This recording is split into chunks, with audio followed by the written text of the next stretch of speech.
오늘 제가 이제 가정에 대한 이야기들을 좀 나누려고 하는데요. 예수로 사는 가정이라는 이 책을 중심으로 해서 제가 뭐 이제 살도 좀 보태고 또 뺄 거 빼고 하면서 같이 이제 말씀을 나누려고 합니다. 제가 밑에 카페에 20권만 갖다 놓으라고 했는데 2권밖에 안 남았더라고요. 그래서 제가 얼른 한 권 가져왔습니다. 이제 한 권 남았어요.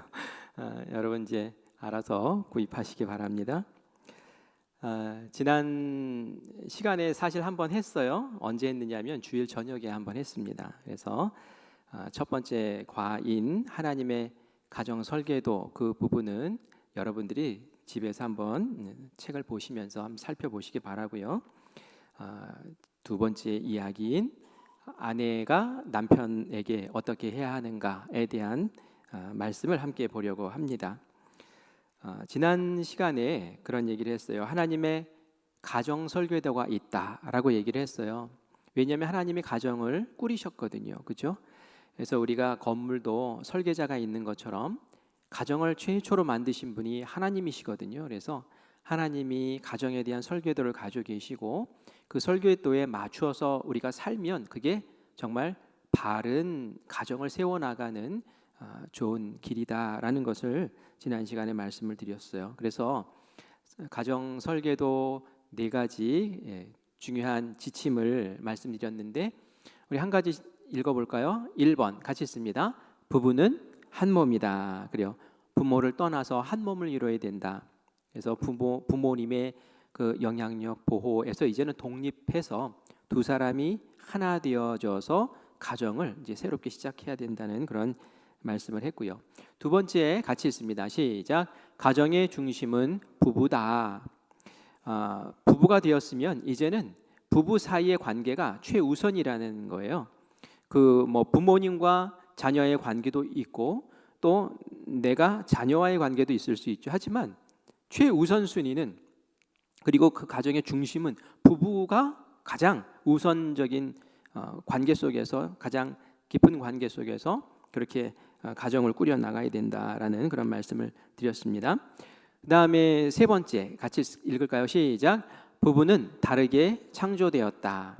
부부가 이렇게 되는 이유는 사실은 나와 내가 이렇게 끌리는 사람, 그 사람이 나의 짝이 되는 거잖아요. 그런데 똑같으면 잘 안 끌려요. 왜냐하면 나도 있고 너도 있고. 근데 이게 매력이 없는 거예요. 나는 있는데 나에게 없는 것을 가지고 있네. 그러면은 이제 다름 때문에 매력이 생겨서 이제 끌려서 이제 결혼을 하게 되는데 결혼을 하고 나서는 이 다름 때문에 갈등이 생기는 거죠. 그래서 뭐가 이렇게 안 맞아? 막 이러면서 어려움을 겪게 되는데 이 다름이라는 것을 잘 이해하고 또 소화시켜내고 서로 배워나가고 하는 것이 중요하다라는 얘기예요. 그래서 다르게 창조됐다라는 부분을 인정하고 그렇게 가정을 세워나가면 행복한 가정이 된다는 거고요. 자, 우리 네 번째 같이 읽습니다. 시작. 행복은 예수님 안에서 찾아야 한다. 우리가 행복을 찾을 때에 상대방 배우자를 통해서 내가 이 사람과 결혼하면 내가 행복할 거야. 저 사람은 나를 행복하게 해줘야 돼. 이렇게 하면 말이죠. 실망하게 돼 있어요. 내가 먼저 하나님 안에서 행복을 찾아야 돼요. 하나님과의 관계 속에서. 그리고 내가 찾은 그 행복으로 나의 배우자에게 그 행복을 나누어주고 그래서 행복한 가정으로 꾸려나가야 됩니다라는 그런 얘기를 했어요. 그래서 상대방에게서 내 행복을 찾으려고 하면 나는 아주 자기중심적인 사람이 되기 때문에 가정에 행복이 찾아오질 않아요. 그래서 내가 저 사람 행복하게 해줘야지. 내가 이미 받은 그 사랑으로 이런 마음으로 할 때 진짜 행복한 가정으로 꾸려집니다라는 그런 말씀을 드렸는데 아주 새롭죠. 네. 여러분들이 책 앞부분을 일과를 쭉 보면서 이런 거구나. 다시 한번 정리해 보시고 5월, 6월 우리 가정을 든든히 세워나가는 그런 시간들로 여러분들이 적용하면서 가정을 꾸려 나가시기를 바래요. 자, 이제 순서상으로 이제 어떻게 돼 있냐면은 아내는 남편에게 어떻게 해야 되는지, 남편은 아내에게 어떻게 해야 되는지, 자녀는 부모에게 어떻게 해야 되는지, 부모는 자녀에게 어떻게 해야 되는지 이런 순서로 이제 꾸려져 있어요. 그리고 제가 이제 마지막에 하나 더 붙여서 가정에서의 어떤 의사소통을 어떻게 하면 좋을까? 이제 이런 것들을 해가지고 이제 오늘부터 5주 동안 제가 함께 말씀을 전하려고 합니다. 오늘 본문 말씀 22절을 한번 더 읽어볼게요. 같이 읽습니다. 아내들이여 자기 남편에게 복종하기를 주께 하듯 하라. 아멘. 여러분 이거 읽을 때에 아내 되시는 분들 어떤 느낌이 드세요? 맞아 하는 생각이 드십니까? 한숨이 탁 나오십니까? 아니 남편한테 복종을 하라니 이런 마음이 드십니까? 어떤 분은 오늘 은혜 받게 틀렸다 뭐 이렇게 생각하시는 분도 계실지 모르겠어요. 너무 시대착오적인 것 아닌가? 요즘 시대가 어떤데 이거 바울이 한 말씀인데 바울 시대에나 맞는 것 아니냐 이런 생각도 가질 수 있어요. 하지만 성경 말씀은 그 시대에만 적용되는 게 아니죠. 성경 말씀은 시대를 넘어서 우리에게도 지금 여전히 진리의 말씀인 줄 믿어요. 그래서 이 말씀 중심으로 해서 어떤 교훈을 우리에게 주는지를 같이 묵상해 보려고 해요. 여러분들 배우자에게 불만이 있을 때는 어떻게 하는 편입니까? 내 배우자가 불만이 있어요. 그러면 남편이든 아내든 어떻게 하십니까? 첫 번째, 갈등을 일으킬까 봐 참는다. 참고 산다. 두 번째, 참지 않고 말한다. 여러분은 어느 쪽에 속하십니까? 한번 1번이면 이렇게 하시고 2번이면 이렇게 하시고 살짝 표시 좀 해주세요. 시작. 예, 이거는 뭔가요? 3번은 1번인가 2번인가 1번도 있고 2번도 있고 그런 건가요? 그래요. 근데 연구하는 사람들이 연구를 해보니까 자기 안에 있는 불편함, 불만들을 이렇게 용감하게 같이 얘기하고 그 불평에 대해서 공유하는 게 오히려 갈등이 더 적더라라는 이야기를 하더라고요. 그래서 대화가 필요한 것이고 이 갈등을 해결하기 위해서 서로 소통하는 그런 모습이 필요한데 그때에 중요한 게 뭐냐면 상대방을 존중해 주는 마음이에요. 그 사람을 공격하듯이 그 사람을 책망하듯이 그렇게 불평 불만을 쏟아 부으면 이것이 큰 화가 되고 어려움이 되지만 부드러운 언어 그리고 내가 당신을 이렇게 말하지만 난 존중하면서 말하는 거예요 라는 것이 느껴지도록 이야기하는 게 참 중요하죠. 그래서 오늘 제가 이야기하는 것은 어떻게 보면은 핵심이 복종이라는 부분도 있으나 그러나 그 안에 존중이라는 의미, 남편을 존중합시다라는 의미로 좀 오늘 같이 나눠보려고 해요. 에베소서 5장 22절부터 24절까지 읽었는데 우리 22절과 23절을 보면서 같이 한번 생각해 봅시다. 아내는 남편에게 복종하기를 누구에게 하듯 하라고 말씀하고 계시죠? 주께 하듯. 이 주라는 표현은 누구를 얘기합니까? 예수님 얘기하는 거예요. 여러분 예수님 대하듯이 남편을 대하라는 거예요. 예수님 대하듯이 복종하라는 거예요. 순종하라는 그런 이야기를 하고 있습니다. 그리고 아내가 남편에게 복종해야 하는 이유는 뭘까요? 왜 그렇게 주님께 복종하듯이 복종해야 될까요? 23절에 나오죠. 우리 23절도 같이 읽겠습니다. 시작. 이는 남편이 아내의 머리됨이 그리스도께서 교회의 머리됨과 같음이니 그가 바로 몸의 구주시니라. 아멘. 그래서 복종해야 되는 이유는 뭐예요? 남편이 아내의 머리가 되기 때문에. 머리가 된다라는 얘기는 우리도 이제 몸에 머리가 있잖아요. 머리는 어떻게 해라 하고 지시를 하고 방향을 정해주고 또 의미를 알려주고 몸이 지체가 움직일 수 있도록 이렇게 이끌어주는 역할을 하죠. 그 머리의 역할을 남편이 하기 때문에 그 남편에게 그렇게 복종하고 또 순종하는 역할을 해야 됩니다. 것을 해야 됩니다라고 이야기를 하고 있는 거예요. 그래서 머리가 역할을 잘 하려면은 이 지체가 잘 따라와야 돼요, 그렇죠? 말을 했는데 안 따라와. 그러면은 이거는 건강한 몸이 아닌 거죠. 내 생각으로는 막 손을 움직이고 싶은데 이게 안 움직여요. 그러면 문제가 되는 거죠. 그래서 건강한 가정이 되려면 머리 된 남편이 이렇게 합시다, 저렇게 합시다 하고 이야기할 때에 네, 제가 복종하겠습니다. 제가 순종하겠습니다. 제가 따라갈게요 하면서 그 머리의 역할에 내가 맞춰갈 때에 그 가정이 건강한 가정으로 세움받는 것이죠. 그렇기 때문에 뭐 머리의 역할도 중요하지만 사실 지체의 역할도 굉장히 중요한 거예요. 왜냐하면 안 따르면 어떡할 거예요? 내가 따라줄 때에 그 머리의 권위가 인정받는 것이고 또 머리의 역할도 인정받는 것이 되기 때문에 그렇죠. 그래서 남편이 머리의 역할을 잘하려면은 아내의 도움은 필수적인 거예요. 아내의 순종이 없으면 남편의 권위는 땅바닥에 떨어지는 거죠. 제가 부교육자로 사역하고 있을 때에 집에 가면은 그때는 이제 스마트 키가 아니었죠. 삥삥삥 이게 아니라 꼭 벨을 눌러서 이제 벨을 삥 누르면 이제 제 아내가 저를 이제 맞으러 나옵니다. 그래서 문을 열어주고 여보 하면서 고생했다고 그러면서 들어오라고 그래요. 네, 들어가죠. 그러면 늘 하는 게 있었어요. 뭘 했을까요? 뽀뽀를 해줬을까요? 예. 제 아내가 방을 향해서 외칩니다. 얘들아, 아빠 오셨다 이러는 거예요. 그럼 아이들이 후다다닥 이제 뛰어나요. 초등학교 아이들이 뛰어나옵니다. 유치원 다니고 초등학교 다닐 때 쪼로록 나와요. 그리고 나서는 아빠 다녀오셨어요 하고 인사하고 들어가요. 만약에 그때 안 뛰어나오면은 저한테 혼나는 거예요. 그래서 뭐 숙제를 하다가도 아니면 뭐 놀다가도 뭐 그래도 아빠 오셨다 그러면 후다다닥 뛰어나오는 거예요. 처음에는 이제 그런 것들이 그냥 별거 아닌 것으로 이렇게 생각을 했었어요. 근데 나중에 제가 이렇게 보니까 지나서 생각을 해보니까 고맙다는 마음이 들더라고요. 그게 별거 아닌 것 같지만 아빠가 이 집의 가장이야. 아빠가 들어오셨을 때는 너희들은 나와서 아빠한테 인사해야 돼. 그런 질서를 이렇게 가르치고 보여주는 것을 지금 감사하게 생각을 해요. 인정을 해주는 거죠. 그런 일들을 통해서 당신이 머리입니다. 당신이 가장입니다. 라는 걸 인정해 줄 때 마음이 이제 뿌듯하고 그래 내가 이 가장이지 내가 인정받네 존중받네 하는 마음 들게 되죠. 그게 별거 아닌 것 같지만 그게 또 하나의 복종합니다라는 순종의 표현인 것이죠. 우리가 이 책을 보니까 이제 몇 가지 한 4가지 정도로 해가지고 아내가 남편에게 순종하는 이유 그리고 그런 것이 가지고 있는 의미가 뭔지를 설명을 해주고 있는데요. 같이 한번 쭉 보겠습니다.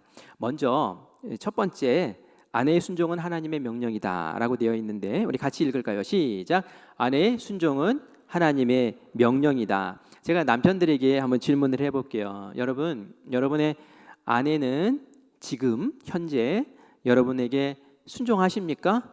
우리 남편분들만 한번. 예, 부인이 옆에 계시면은 좀 그런가요? 예, 순종하면은 고개를 끄덕끄덕 하시고요. 아니면 가만히 있어 보세요. 시작. 예, 순종하시네요. 예, 엄재풍 권사님 격하게 고개를 끄덕끄덕. 거기서 임경 권사님, 여기 안 보이는 데 있는데도 격하게 하셨네.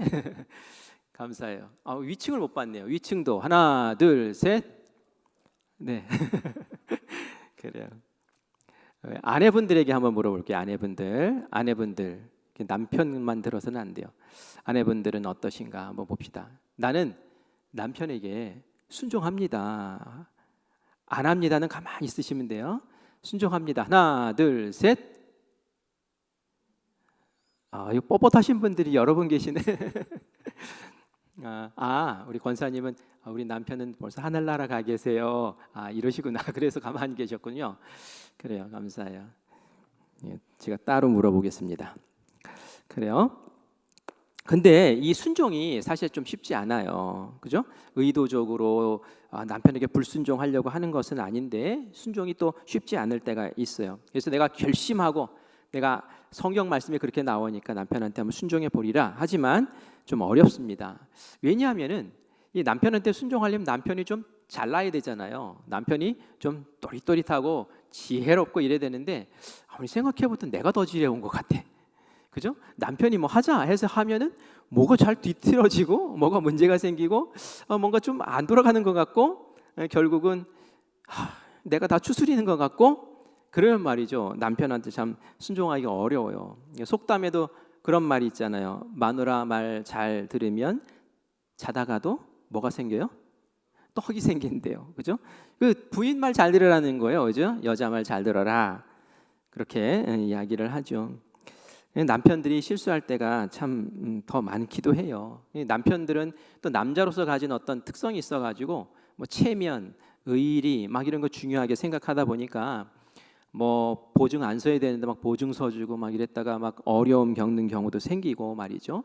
이런 것들이 있어요. 그런데 왜 남편의 결정이 이렇게 완벽하지 않음에도 불구하고 하나님은 아내들에게 남편에게 순종하라고 그렇게 명령을 하신 걸까요? 그죠? 차라리 아내에게 순종해라. 이렇게 이야기하면 더 좋지 않을까? 이런 생각도 드는데 왜 그럴까요? 우리 2번 제목 같이 읽어보겠습니다. 시작. 아내가 순종할 때 남편이 행복하다. 이런 제목으로 또 보겠습니다. 아내도 남편이 행복해지기를 바래요. 남편이 행복했으면 참 좋겠어요. 그런데 남편이 행복해하지를 않아요. 왜 그럴까요? 그 아내들은 내가 원하는 방법으로 남편을 행복하게 하기 원해서 그러는 경우가 있어요. 사랑의 5가지 언어라는 책을 여러분 보셨는지 모르겠는데요. 거기에 보면은 사람마다 자기가 사랑하는 그런 표현들이 있대요. 한 5가지가 있는데 제 딸 같은 경우는 어떤 표현을 좋아하냐면 나는 너 사랑해 그러면 선물을 줘요.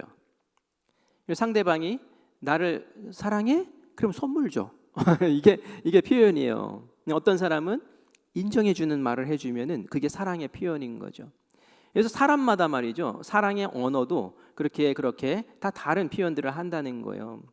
그래서 이게 코드가 잘 안 맞으면은 서로 불편한 거예요. 나는 선물을 줘야지 사랑을 받는 것인데 상대방은 계속 인정만 해. 그러면 이게 속상한 거예요. 뭐야? 이렇게 되는 거죠. 그런데 남편들은 사실 뭘 받고 싶어 하느냐면 존중받고 싶어 하고 자존심 이렇게 높여주기를 원하고 또 인정받기를 원하는 그런 남자들의 특성이 있는데 여성들은 이렇게 보호받고 안정감을 느끼고 이런 것들을 좋아해요. 그래서 끊임없이 남편을 챙겨주려고 한대요. 남편은 그게 처음에는 좋다가도 이제 싫어지는 것이 있어요. 왜냐하면은 그게 어린아이 취급하는 그런 느낌이 들기 때문에 그런 거죠. 마치 아내가 나를 다룰 때에 어린아이 다루듯이 자꾸 이렇게 하는 거예요. 그래서 이런 얘기도 하잖아요. 우리 집에는 아들이 셋 있다. 그러면은 진짜 몇 있는 거예요? 이제 2 있는 거고. 제 남편을 아들처럼 생각해서 이렇게 하라고, 저렇게 하라고. 그러면서 이렇게 얘기를 하는데 그게 남편 입장에서는 좋을 때는 좋게 받아들여졌는데 어쩔 때는 나를 왜 이렇게 애 취급하지? 나를 왜 이렇게 무시하는 것 같지? 왜 나를 자꾸 이게 야단치는 것 같지? 그러면서 이 바가지로 이제 생각을 하는 거죠. 사실 아내는 그게 내가 남편을 존중하고 사랑하는 표현이라고 했는데 그게 그렇지가 않은 거예요. 남자가 운전할 때 좀 조심해야 돼요. 여자가 옆에 앉아가지고 그렇게 하라니까 저렇게 꺾었어야지 막 이렇게 몇 번 얘기한 말이죠. 뚜껑이 열려요. 그러면서 네가 해라, 네가 해라, 네가 해. 저도 그런 얘기 들으면은 이제 마음에 이제 속이 상합니다. 그런데 이제 이제 아내가 이제 차 세우라고 그러고 우리 저 사람한테 묻고 가자 이러면 이제 더 자존심 상하는 거예요.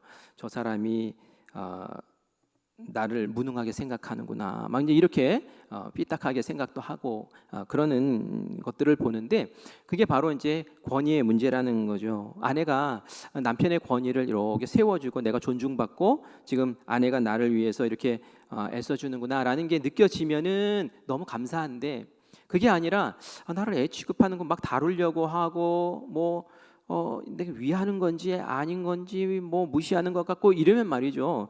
그 남편은 존중받는 느낌이 안 들어서 마음이 어렵고 기쁨이 사라진다고 그래요.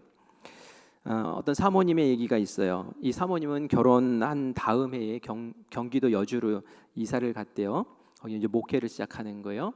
그런데 그 목회를 시작하러 갔더니 생각보다 너무 열악한 거예요. 서울 사셨던 분이 경기도 여주에 내려갔는데, 여주 저도 살았는데 제가 사는 곳보다 더 시골이었는가 봐요. 막 군부를 지펴야 되고 물을 길어와야 되고 막 이런 데에서 살았던가 봐요. 그러니까 얼마나 서울 사람이 난감했겠어요. 그런데 더 난감했던 것은 한 달 생활비가 5만 원이었대요. 5만 원. 1983년도에 5만 원 가지고 어떻게 살죠? 교회에서 책정해 놓은 사례비가 한 달에 5만 원이었던 거예요. 그러니까 그 얘기를 듣고 이 아내가 남편에게 얘기를 한 거죠. 여보, 사람이 어떻게 한 달에 5만 원으로 살아요? 하고 얘기를 한 거예요. 근데 그 목사님이 그 이야기를 듣고는 결혼해서 처음으로 남편 눈에서 눈물이 흐르는 걸 봤다는 거예요. 내가 남편을 울렸구나라는 생각이 들면서 가슴이 철렁하더라는 거죠. 그러면서 마음에 그런 생각이 들었대요. 내가 지금 해서는 안 될 말을 했구나라는 그런 생각이 들었대요. 그 일이 있은 후에는 이제 재정적인 문제로는 한 번도 돈에 대해 돈이 뭐 이런 얘기들은 한 번도 한 적이 없었다라는 그런 이야기를 하더라고요. 사실 그 교회 가서 한 달 생활비 5만 원 받는 것, 그거 뭐 남편이 하고 싶어서 그랬겠어요? 그죠? 교회 임지가 그곳으로 정해지고 그곳에 부름 받아서 가서 정해진 것을 받는 것인데, 자기 아내가 그렇게 쳐다보면서 5만 원으로 어떻게 사냐고 딱 했을 때 이제 가장으로서 남편의 마음은 와장창 이제 무너지는 거죠. 그래서 남편이 지금 그 자존감이 무너졌구나 하는 것을 알고 이제는 다음부터는 이런 얘기를 하지 말아야지 하면서 결심했다는 얘기예요. 근데 이게 어느 사모님의 이야기지만 여러분도 생각해 보세요. 남편에게 돈 못 벌어 온다고 뭐라고 그러고 뭐 이거 이러냐고 뭐라고 그러고, 남편 왜 이렇게 무능하냐고 이러면서 다른 남편이랑 비교하면서 누구는 이렇게 승진하는데 뭐 이러면서 얘기하고 그랬다면 말이죠. 이것과 다를 바가 없는 거죠. 가정이 어려워지고 행복이 사라지는 거예요. 남편이 파괴되는 그러한 자리가 되는 거죠. 그래서 저도 이런 거 보면서 내 아내는 어떻게 했나 이제 생각을 해보는 거죠. 내 아내는 어떻게 했나 생각해 보는데 다행히 감사하게도 저도 생활비 많이 못 주고 그랬는데 한 번도 저한테 사례비가 적다 뭐 이런 얘기를 한 번도 한 적이 없는 것 같아요. 너무 감사하더라고요. 제가 목회하면서 어떤 목사님 그런 얘기를 하는 거 들었어요. 목사님이 설교를 하고 나면 저녁에 집에 들어가는 게 무섭대요. 왜 그럴까요? 그 아내 되는 분이 같이 신학 공부를 했거든요. 신학교 동기예요.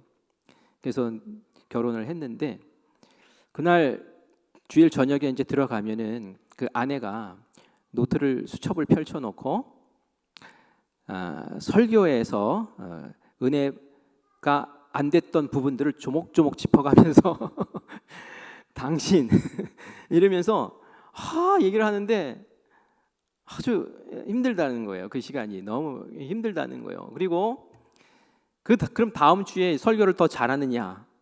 딱 이제 서서 이제 설교를 하면은 아내의 눈이 자꾸 보이면서 갑자기 이제 펜을 딱 들면은 이제 가슴이 섬찟한 거죠. 또 뭐 쓰나 보다 이러면서 그래가지고 너무너무 힘들다는 얘기를 그렇게 한 적이 있어요. 아내는 왜 그렇게 한 거죠? 남편 설교 좀 잘하라고, 그죠? 남편이 설교 좀 잘하면 좋겠어, 좀 완벽한 설교를 했으면 좋겠어라는 마음으로 그렇게 했는데, 이 남편은 그 지적을 받을 때마다 이제 나는 그냥 뭐 비판받으면서 무너지는 거죠. 그러면서 더 주눅들게 되고 더 이렇게 감옥에 갇히는 것 같은 느낌이 들고 그런 이야기를 하더라고요. 이건 남편을 살리는 게 아니라 죽이는 거죠. 잘해야 돼요. 어떤 말을 어떻게 해야지, 내가 지금 하는 게 남편을 돕는 것인가 아니면 남편 죽이는 것인가, 이거 잘 살펴봐야 돼요. 권위를 세워주는 건지 아니면 권위를 와장창 무너뜨리는 것인지. 신방 갔을 때 여러분들 이제 말씀 잘 하셔야 돼요.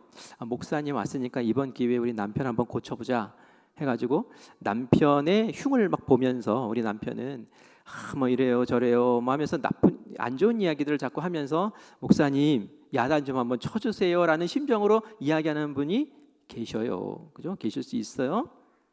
그런 말이죠. 그 남편 되는 사람의 얼굴을 이렇게 보면은 처음에는 뭐 허허 그러면서 뭐 이렇게 뭐 미안해하고 허허 하지만 그 속은 말이죠. 사실은 막 상처 받는 거예요. 목사님 앞에서 왜 저런 얘기를 하지? 목사님 앞에서 왜 내 흉을 보지? 목사님 앞에서는 아니지. 막 이런 생각이 든단 말이에요. 그분도 목사님한테 잘 보이고 싶은 마음이 있어요. 인정받고 싶은 마음이 있는데 막 가서 막 그냥 와장창 하는 거예요. 남편 어떻게 좀 잘 해보고 싶은 마음이 있었지만 그렇지는 않은 거죠. 사실은 지혜로운 아내는 그렇게 얘기하면 안 돼요. 남편이 너무너무 직장생활 힘들고 바쁘고 그래서 정말 속회 모임 가고 싶은데 못 가서 죄송해요. 항상 우리 남편이 너무 지쳐 있는 것 같은데 목사님 우리 남편 건강 위해서 기도 좀 해주세요. 이런 말이죠. 남편이 미안해서라도 이 속회 나가야겠다 이런 마음 갖는단 말이에요. 그래서 여러분들이 내가 남편을 지금 어떻게 대우하고 있는지 그거 한번 잘 들여다보시고 남편 되시는 분들은 나도 이런 아내로 변화시켜 주십시오라고 오늘 이 설교 듣고 좀 변하게 해달라고 마음속으로 좀 기도 좀 하세요. 이게 무엇의 차이입니까? 한 사람은 남편을 좀 존중하지 못했고 다른 한 사람은 남편을 존중하는 마음으로 그렇게 해줬기 때문에 이런 다름이 생긴다는 말이에요. 사실 남편은 아내를 굉장히 무서워합니다. 왜 무서워하는지 아세요? 남편의 모든 것을 다 알고 있거든요. 남편하고 같이 살잖아요. 그래서 어떻게 보면 부모보다 더 남편을 잘 알아요. 자녀보다도 남편을 더 잘 알아요. 그런데 이 나를 너무나 잘 아는 이 아내가 뭔가 말을 할 때 말이죠. 그 말은 말이죠. 진짜 팩트예요. 팩트. 팍팍 나를 너무 잘 아는 사람이 하는 말이기 때문에 그 말 한마디가 갖는 의미가 어마어마한 거예요. 그래서 그 말 한마디로 나를 확 찌르면 그 남편이 죽는 거예요. 그냥 그 시간에. 아닌 척하지만 그 마음에 막 상처가 되는 거예요. 맞아 맞는 말이야. 그런데 내 마음에 너무 상처가 돼. 이렇게 된단 말이죠. 반대로 얘기해서 나를 너무 잘 알아요. 나의 약점도 다 알고 나의 흠도 잘 알아요. 그런데 그런 흠을 다 아는 아내가 나를 무시하는 말이 아니라 나를 보호해주는 말, 나를 인정해주는 말, 내 편 듣는 말을 탁 해줄 때 말이죠. 나는 어깨에 힘이 다시 들어가게 되고 내 아내에게 내가 존중받는구나라는 그런 마음을 갖게 되죠. 그래서 우리가 남편을 행복하게 해주면 그 행복한 남편이 또 아내를 또 행복하게 해주고 아내가 순종하고 남편을 존중해 줄 때 그 남편은 행복감을 갖고 또 살맛이 난다라는 것을 여러분들 기억하시기를 바랍니다. 우리 세 번째로 가서 세 번째 제목 한번 읽어볼게요. 시작. 남편이 행복해야 나와 온 가족이 행복하다. 남편이 행복하면은 당연히 행복하니까 잘해줄 수밖에 없어요. 그죠? 아내 잘해주고 아내도 행복하고 또 가정도 행복해질 수 있는 것이죠. 근데 여러분들이 순종이라는 말을 좀 어려워하더라고요. 교회에서 순종이라는 말 들을 때 저는 마음이 다쳐요. 막 이런 얘기를 하더라고요. 사실 교회에서 순종이라는 말 많이 쓰잖아요. 하나님 말씀에 순종하셔야 돼요. 주의 말씀에 순종해야죠. 이런 말을 참 많이 쓰잖아요. 그런데 왜 그런 말에 마음이 다치고 이렇게 상처가 될까요? 그건 이 세상 살면서 이 순종이라는 말, 복종이라는 말이 갖는 이미지가 좋지 않아서 그런 것 같아요. 세상에는 어떻습니까? 그냥 내가 나이 많으니까 너 순종해, 복종해 이런 식으로 얘기를 하죠. 너는 여자잖아 하면서 여자가 어딜 이러면서 복종해 이렇게 한단 말이에요. 그래서 이유도 뭐 뜻도 어떤 설득도 의미도 막 없이 그냥 순종을 복종을 막 강요하는 그런 이미지가 있기 때문에 교회에서도 말씀에서 순종해야 합니다 라면 막 마음에 막 답답함이 찾아오는 것 같더라고요. 그런데 말이죠, 우리가 예수님 안에서 하나님 안에서 순종을 다시 한번 이렇게 생각하면 그 순종이 또 어렵지 않고 그 순종이 참 의미 있다라는 순종의 참모습을 알면 변할 수가 있어요. 하나님이 우리를 얼마나 사랑하셨는지 여러분 아시잖아요. 하나님 나를 얼마나 사랑하셨습니까? 십자가에 예수님을 달리시면서 나를 사랑하셨어요. 그 사랑을 내가 알기 때문에 나를 사랑하신 그분을 내가 사랑하게 되고 그 사랑으로 내가 순종할 수 있게 돼요. 아, 저분이 가지고 있는 생각은 뭐야? 나를 사랑해 주신 저분이 가지고 있는 말씀 뜻은 뭐야? 이러면서 그 말씀에 귀를 기울이고 그분을 기쁘게 해드리려고 내가 순종도 하고, 이게 아름다운 순종의 모습이죠. 그리고 그 순종했을 때 우리에게 또 다른 행복이 찾아옵니다. 요한복음 14장 21절 말씀을 같이 읽어볼까요? 어떤 복이 또 찾아오는지 보겠습니다. 시작. 나의 계명을 나를 사랑하는 자니 나를 사랑하는 자는 내 아버지께 사랑을 받을 것이요 나도 그를 사랑하여 그에게 나를 나타내리라. 아멘. 보니까 내 아버지께 사랑을 받을 것이다. 어떤 사람이 사랑받아요? 사랑하는 사람. 그죠? 그래서 순종하는 사람, 계명을 지키는 사람이 순종하는 사람이잖아요. 그죠? 그 말씀 지키는, 그 말씀에 순종하는 사람, 그 사람을 하나님 더 사랑해 주신대요. 어떻게 사랑해 주신대요? 나도 그를 사랑하여 그에게 나를 나타내리. 예수님이 나타나 주신대요. 그 삶에 간섭하시고 개입해 주셔서 더 행복하게 만들어 주시는 것이 있다는 거예요. 그래서 순종을 생각할 때 의무만 생각하면은 답답해요. 어려워요. 남편에게 내가 순종해야 되는 것이 의무고 순종하는 것이 명령이기 때문에 내가 어쩔 수 없이 저 순종할 수 없는 저 사람에게 내가 순종을 해야 돼? 이게 너무 스트레스 받죠. 근데 그게 아니라 하나님 안에서 배운 순종, 하나님 안에서 배운 그 사랑, 그리고 복종, 그리고 그것에 주어지는 하나님의 또 은혜와 복을 생각하면서 이제 남편을 바라보고 남편을 기대하는 거죠. 내가 남편에게 순종하고 복종하고 또 존중했을 때에 하나님께서는 그 복종을 통해서, 순종을 통해서 남편이 행복할 거고 남편도 사랑을 느낄 거고, 그리고 그 사랑의 마음으로 나에게 또 사랑을 베풀 거고 행복을 줄 거고 이 가정을 행복하게 해줄 거야 라는 그런 기대를 가지고 하나님이 주신 그 긍정적인 순종의 어떤 열매들을 딱 기대하면서 그렇게 복종하고 순종하는 것이 필요하다라는 얘기예요. 그런데 우리 아내 되시는 분들의 고민이 있죠. 믿지 않는 남편, 교회 못 가게 막고 이런 것들 순종해야 합니까? 라는 그런 고민이 들지요. 믿지 않는 남편, 반대하는 남편, 이거 어떻게 해야 되는가? 우리 네 번째 제목 같이 읽어보고 또 생각해 보겠습니다. 같이 읽습니다. 남편과의 관계는 주님께 순종하는 것이 열쇠다. 뭡니까? 그럼에도 불구하고 순종하세요 라는 얘기인데요, 그렇다고 교회 나가지 마세요 라는 의미는 아닙니다. 제가 이제 부모님과 관련해서 얘기할 때 주 안에서 공경하라는 이야기를 했어요. 주 안에서. 그죠? 부모님이라고 다 지혜롭지가 않거든요. 그래서 주님의 뜻 안에서 하는 것이 중요한데, 이런 것은 영적인 문제이기 때문에 악한 영과의 어떤 영적 전쟁 속에서 우리가 생각하고 기도를 많이 해야 돼요. 그런데 이제 그 뭐 교회를 가느냐 마느냐의 문제가 아니라 집안에서 믿지 않는 남편과 이렇게 살아가면서 막 이렇게 부딪히는 게 많잖아요. 그래서 믿는 사람이랑 결혼을 하라는 것이 이런 거구나라는 것을 나중에 이제 후회를 하고 그때 그랬어야 되는데 이제 그런 이야기들을 많이 하시는데, 뭐 그렇지 않은 경우 어떻게 하겠습니까?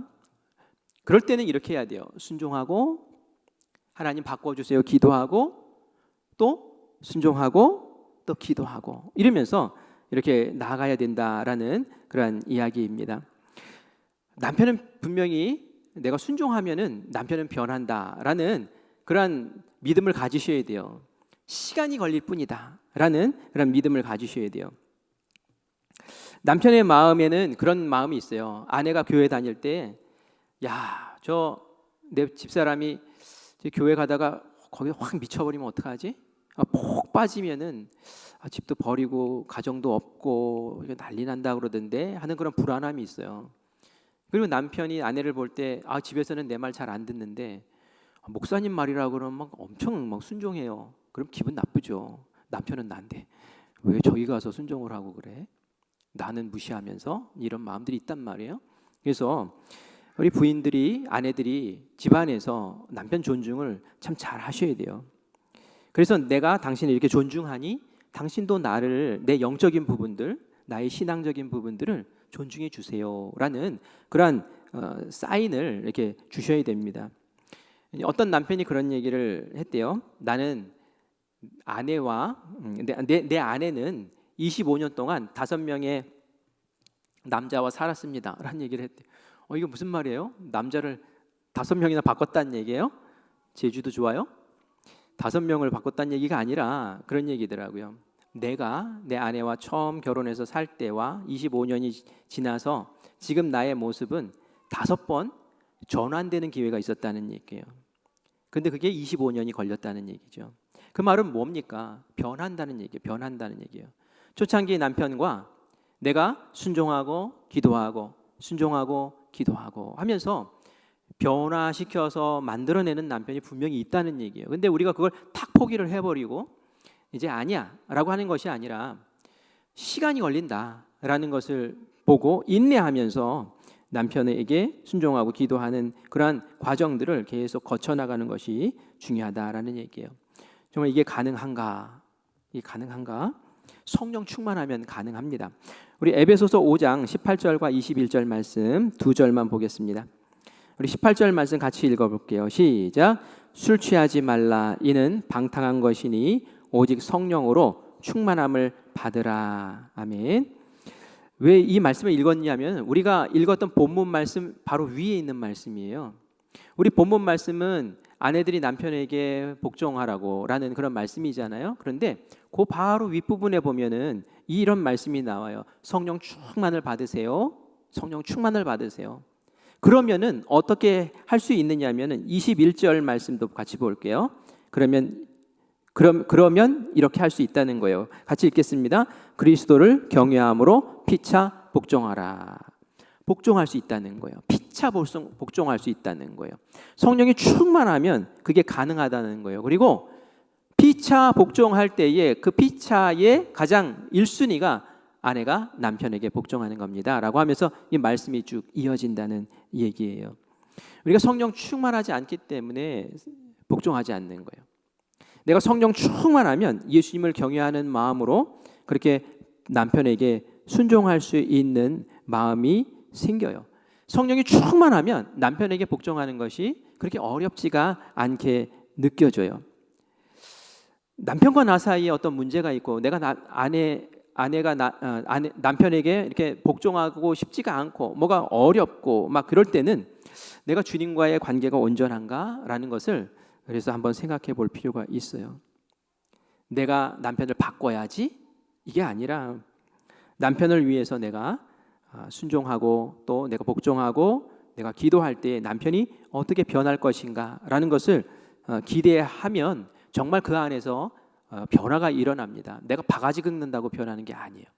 내가 바가지 긁으면 긁을수록 더 남편은 바짝 이렇게 코브라가 머리를 들고 쓰는 것처럼 그렇게 서요. 근데 내가 순종하고 복종하면서 또 기도하고 하면 달라집니다. 정말 내 남편이 변했으면 좋겠어요. 정말 아름답게 변화됐으면 좋겠어요. 그러면 이렇게 하셔야 된다고 베드로 사도는 얘기를 합니다. 우리 베드로전서 3장 1절에서 4절까지의 말씀을 같이 읽어보겠습니다. 같이 1절 먼저 읽을게요. 시작. 아내들아 이와 같이 자기 남편에게 순종하라. 이는 혹 말씀을 순종하지 않는 자라도 말로 말미암지 않고 그 아내의 행실로 말미암아 구원을 받게 하려 함이니. 아멘. 이게 뭡니까? 말씀을 순종하지 않는 자, 이게 남편, 예수님 안 믿고 하나님 말씀에 순종하지 않는 사람을 얘기하는 거예요. 그럼에도 불구하고 그 남편에게 순종하라는 거예요. 왜요? 그 아내의 행실로 말미암아 구원을 받게 하기 위해서. 그 순종하는 모습을 보면서, 순종의 태도를 보면서, 순종의 행실을 보면서 예수 안 믿는, 하나님 말씀을 믿지 않는 이들도 그 모습을 보면서 하면서 깨닫는 바가 있게 된다는 얘기예요. 자, 2절 말씀도 읽어볼게요. 시작. 너희의 두려워하며 정결한 행실을 봄이라. 본대잖아요. 그 아내의 정결한 행실, 하나님 믿는 사람으로서의 그 두려워하는 마음, 이게 무서워한다는 얘기가 아니라 말과 행실을 조심스럽게 한다는 얘기예요. 자, 3절도 읽어보겠습니다. 시작. 너희의 단장은 머리를 꾸미고 금을 차리고 아름다운 옷을 입는 외모로 하지 말고 뭐 겉으로 막 뭐 좋은 거 입고 뭐 주렁주렁 달고 이렇게 해서 남편이 감동하고 변화되는 게 아니라는 얘기예요. 어떻게 해야 되는가? 4절 같이 읽습니다. 오직 마음에 숨은 사람을 온유하고 안정한 심령에 썩지 아니할 것으로 하라. 이는 하나님 앞에 값진 것이니라. 무슨 말이에요? 마음에 숨은 사람, 속사람을 얘기하는 거예요. 너희 속사람을 온유하게 하고 또 안정한 심령으로 그것을 이렇게 순종의 모습으로 드러내라는 거예요. 그런 행동을 보면서 그 남편이 감동하고 변화되고 아름다운 은혜의 사람으로 달라질 수 있다라는 겁니다. 책에 보니까 어느 집사님 얘기가 나오더라고요. 이분이 사업이 부도가 났어요. 부도가 확정된 날 한강으로 갑니다. 차를 타고 한강으로 뛰어들고 싶은 마음이 들었어요. 그런데 집에 있는 아내가 생각나는 거예요. 죽으면 안 되지 하는 생각도 나는 거예요. 그래서 그 아내가 이제 잘 살았으니까 부도 나고 나서 가장 신경 쓰이는 사람이 아내니까 이 고생도 모르고 산 아내 이거 어떻게 사나 하는 생각이 드니까 차마 죽지 못하겠는 거예요. 그래서 집에 들어갔어요. 밤늦게 들어갔어요. 그랬더니 아내가 이렇게 꿀물을 타와서 아무 말도 하지 않고 남편 앞에다 이렇게 내놓더래요. 그러면서 그런 얘기를 하더래요. 여보, 나 어떤 고생도 각오하고 있어요. 나는 당신을 믿어요. 당신은 반드시 다시 일어날 거예요. 당신만 흔들리지 않으면 나는 어떤 고생도 괜찮아요. 이 얘기를 아내가 탁 하는데 그 말을 듣는 순간 그냥 눈물이 펑 터지더래요. 그리고 나서 밤에 실컷 울고 그리고 그 다음날 다시 힘을 차리고 일어나서 우리 같이 바닥부터 다시 시작합시다 해가지고 다시 바닥부터 다시 시작을 하고 신앙생활도 이제 다시 시작을 했대요. 결국 사업을 든든히 일으켜 세웠다는 이야기를 하더라고요. 여러분들도 그런 얘기 한 적 있습니까? 남편이 꽉 그냥 주저앉았을 때 여보, 난 당신 믿어요. 난 당신만 곁에 있으면 돼요. 난 당신 반드시 다시 일어날 줄 믿어요. 이렇게 얘기했습니까? 아니면 부도? 당신 지금 이러면서 어떻게 했느냐가 중요하다는 거예요. 베드로 전서에 나오는 그 말씀처럼 이 아내가 남편의 마음을 헤아려 알고 그리고 그 얼마나 죽고 싶은 마음이겠어요? 그것에 대해서 오히려 따뜻한 말로 붙잡아주고 격려하고 그럴 때에 다시 남편들은 그 말을 듣고 다시 살아나는 거예요. 그 말 한마디에. 그래서 이런 모습을 통해서 예수 믿는 사람들로 변화되고 그 성품이 바뀌고 하는 것을 우리가 본다라는 것을 기억하시기를 바라요. 마지막으로 예화 하나만 더 들고 마치려고 하는데요. 여러분 우리 그 지구에서 잘 사는 나라 하면은 어디가 생각이 나십니까? 잘 사는 나라 뭐 미국 생각날 수도 있어요. 근데 정말 잘 사는 나라가 보면 북유럽이 참 잘 살더라고요. 혹시 북유럽 여행해 보신 분 계신가요? 전 북유럽을 아직 못 가봤어요. 제가 그래도 한 50개국 정도 이렇게 다녀본 거 기억이 있는데 북유럽은 못 가봤어요. 근데 북유럽에 한번 가보고 싶어요. 그런데 이 북유럽 사람들이 부유한 나라인데 지금 옛날에는 안 그렇대요. 옛날에는 이 사람들이 해적이었어요. 해적.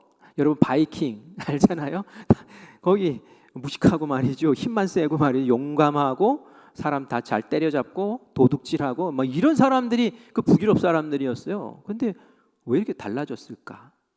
그건 말이죠. 이 북유럽 사람들이 남쪽에 있는 유럽 나라들을 침공을 해가지고 막 이제 물건도 막 훔쳐가고 불질르고 막 그러는데 여자들을 또 많이 데려갔어요. 여자들을 잡아간 거예요. 처녀들을 잡아간 거예요.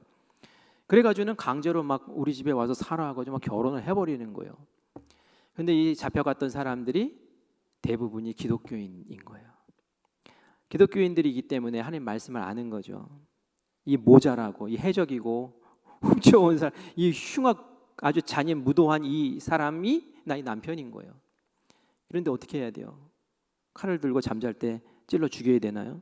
그게 아니라 이런 사람에게도 나는 하나님 말씀처럼 복종하고 순종해야 돼라는 그런 정신으로 그 남편 이 해적들을 대한 거예요. 그리고 그 사이에서 아기가 나오면 아기를 신앙으로 양육을 하는 거죠.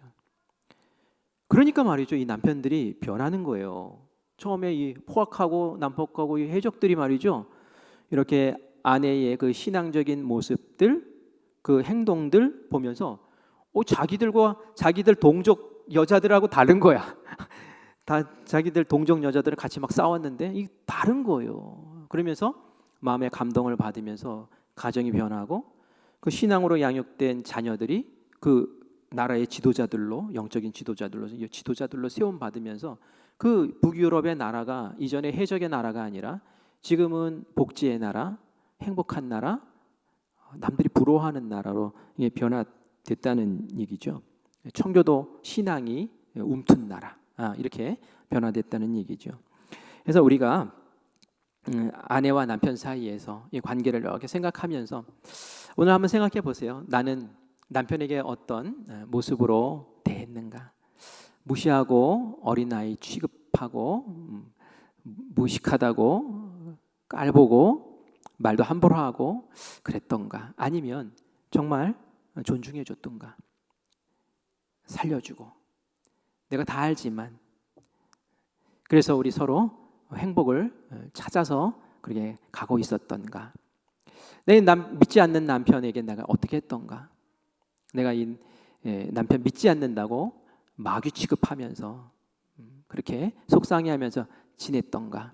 아니면 하나님 주신 그 말씀대로 내가 이에게 순종하고 권위를 인정해 주면서 기도하면서 시간이 걸리더라도 하나님 꼭 변화시켜 주실 줄 믿습니다 하면서 그렇게 기도하면서 내가 기대하면서 지금 살고 있는가?